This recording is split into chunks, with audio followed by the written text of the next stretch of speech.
Can I get this 1986 Yamaha Radian back on the road and ripping better than ever? Stay tuned, we're gonna find out, baby.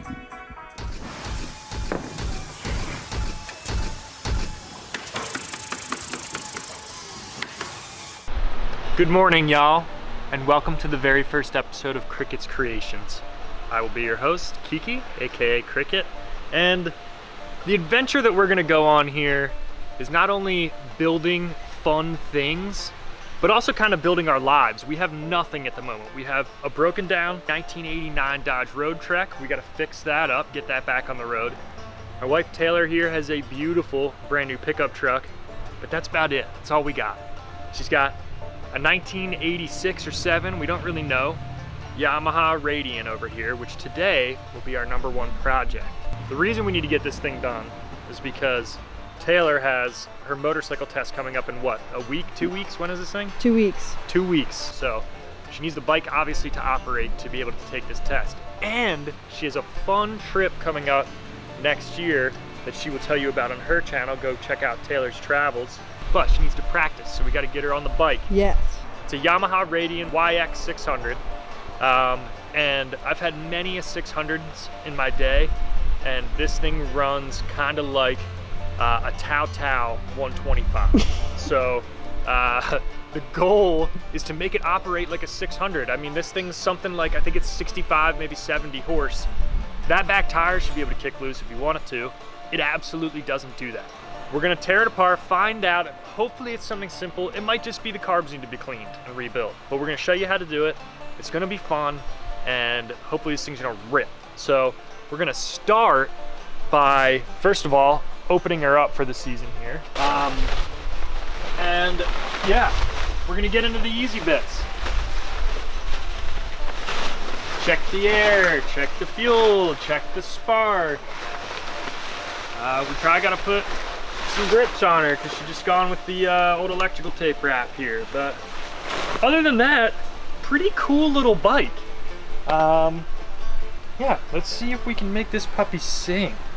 Right when we pulled it on to the patio stones here, fuel's leaking everywhere. So we're gonna tear into this, but got a pretty good feeling we got some carb problems.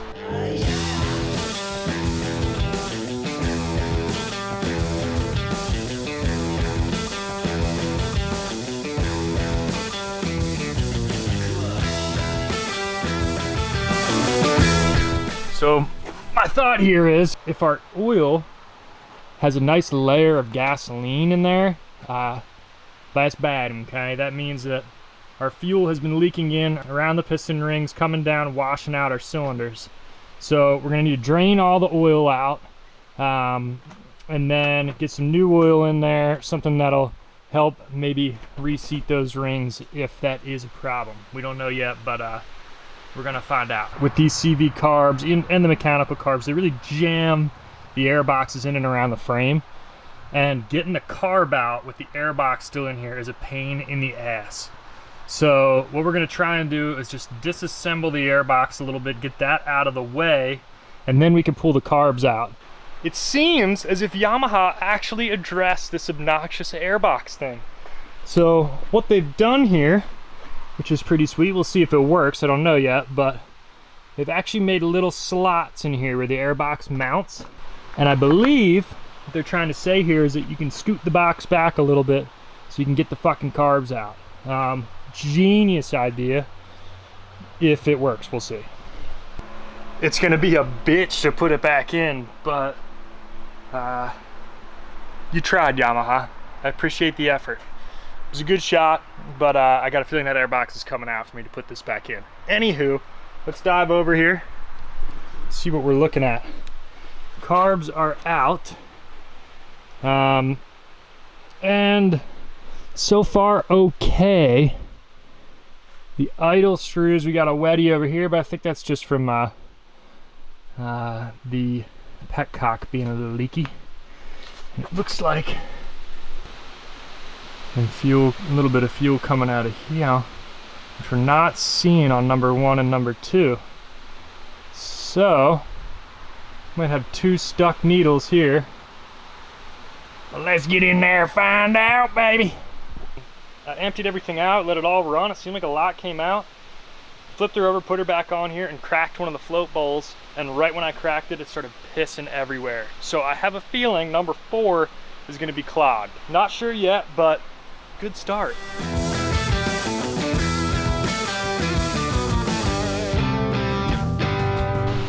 Float bowls are removed, and as per usual, found just like a nice chunk of muck and everything in there. I haven't even moved the floats themselves or anything. We got a nice little bee hanging out in there, fell in there probably somewhere. You can see that. Anyways, oh, also found in here this nice little bit of walnut or something sitting in there. That usually gives you a couple horsepower, so we'll probably leave that right in there. You guys aren't gonna be able to see it in this video, but it looks like a couple of these have water in the fuel that's down in the bottom, which is not what you want at all. I'm not seeing a lot of rust, but it's just nasty down in the bottoms of the bowls. You can't really see it in the video, but this is definitely part of our problem. Now, when I said CV before, it means these carbs use vacuum for pressure to open up the main needle here. So you can see it's not a mechanical unit, but up in the tops of these in here, there's a little rubber boot that gets air pulled and pushed through it that determines the flow, or the level of the main needle here. So that's how that operates, and all of these look like they are returning pretty well. That was a little sticky. I'm still gonna pull the top ends off, and we'll look into that as well, but at least that's good, because when those rubber boots are cracked, you're just screwed and you gotta get a new one. So for now, we're gonna keep going in on this end, pull all the jets out, and clean up the bottom end of this joint, and then we're gonna flip her over and we'll pull the top end out, pull the needles and slides out, and make sure all that's set properly and cleaned. Sometimes these are adjustable in here, so we want to make sure all of these needles are set at the same height as well.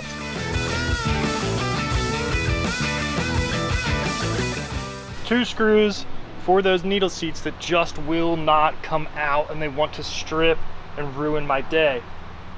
Normally, what I would do in a situation like this is take this whole carb cluster out into the middle of the street and absolutely smash it, but that's not an option here. Yeah, probably just let it simmer a little bit. So leave in the comments what you would normally do in a situation like this. We've all got our little tricks, right? I'm gonna start first with maybe just a little bit of tape on the end of my Phillips head screwdriver, and stuff that baby in there and see if it gives it a little grip. If not, we're trying vice grips, we're trying anything. Just get it out of there without having to hopefully drill it and retap it. Well, all right, so the good old-fashioned tape trick worked here, pulling that little screwbee up out of there. This is a fun one. The old trick of the trade doesn't always work, but sometimes it will. I just found this roll Steven had of electrical tape from about '67 in there. Just take a little piece, stick it over your screw that you want, sticky side on, and jam your Phillips right on top of that tape and just torque on it. And the idea is that the tape gives you a little bit of extra grip, kind of fills in the gaps of the stripping screws. So carb number 2, the float needle seat did not want to come off. So I had to go with the old turn a Phillips into a flathead technique. I don't know if y'all see that, but so I just took a little metal file right here, gently and carefully ground myself a little flathead zone in there to back that puppy out. You don't have to drill and tap anything, which is awesome. Now I'm gonna want to replace that screw, but at least I got it out, nothing had to be done. Now, all 4 of these are really dirty. My camera absolutely struggles with the focus, but what are you gonna do? It's what I got. So very dirty. All 4 inlets for fuel were dirty. All 4 main jets, you can see just gunk buildup all around those. 3 of the 4 pilot jets here, you could not even pass air through. all 4 main jets had debris in them. Now, gonna clean all in here. Just gonna use some carb cleaner or whatever we got laying around. Clean in there. Flip this baby over. I'm gonna pull the tops off and just inspect all these boots. So we'll see how the rubber and everything's looking, see if it's nice and dirty up on the top end here.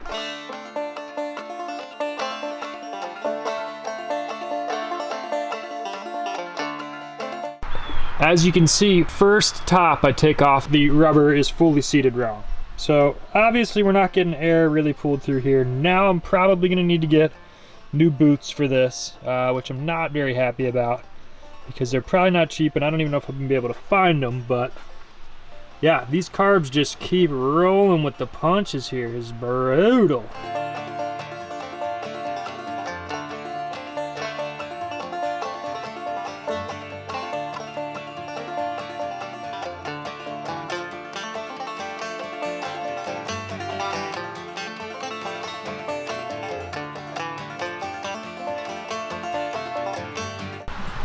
Alright, so the deal here is these things were way worse off than I was anticipating.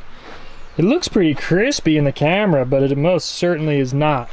Like, some of these air fuel screws are just rotten, basically. Look, that one's kind of white. What is going on? Anyway, yeah, a lot worse shape than I was anticipating.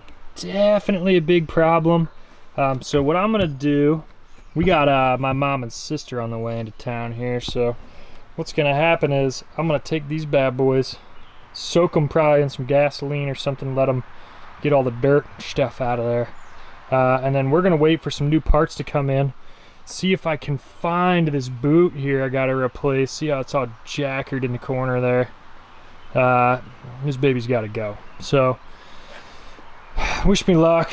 Sometimes stuff's not as easy from the 80s. You know the deal. But yeah, after this we'll get the new bits, put them back in, and then that petcock is coming apart in the fuel tank because there ain't no way that thing looks all right. See you tomorrow.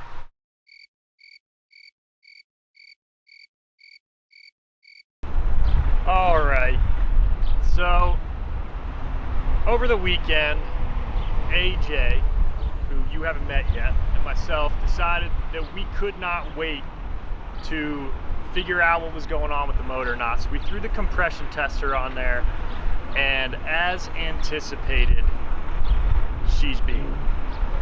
Best PSI we had in one of the 4 cylinders was about 80. We want to see closer to about 150.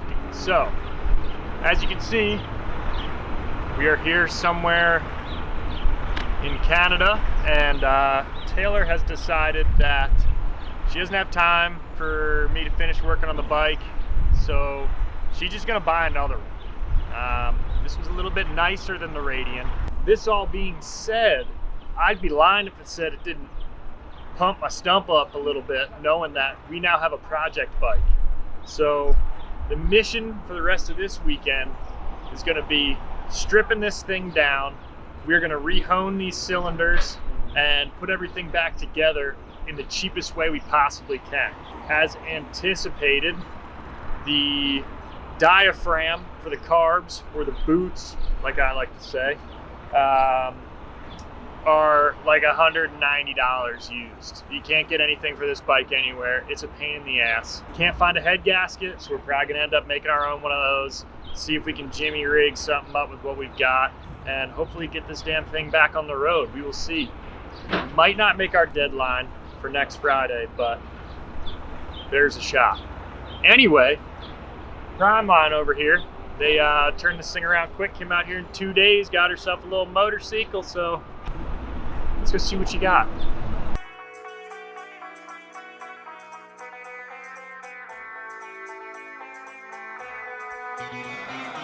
If you like what you saw here, hit that subscribe button and leave me a comment, good or bad. And stay tuned for the next episode to find out what happens to this old Radian.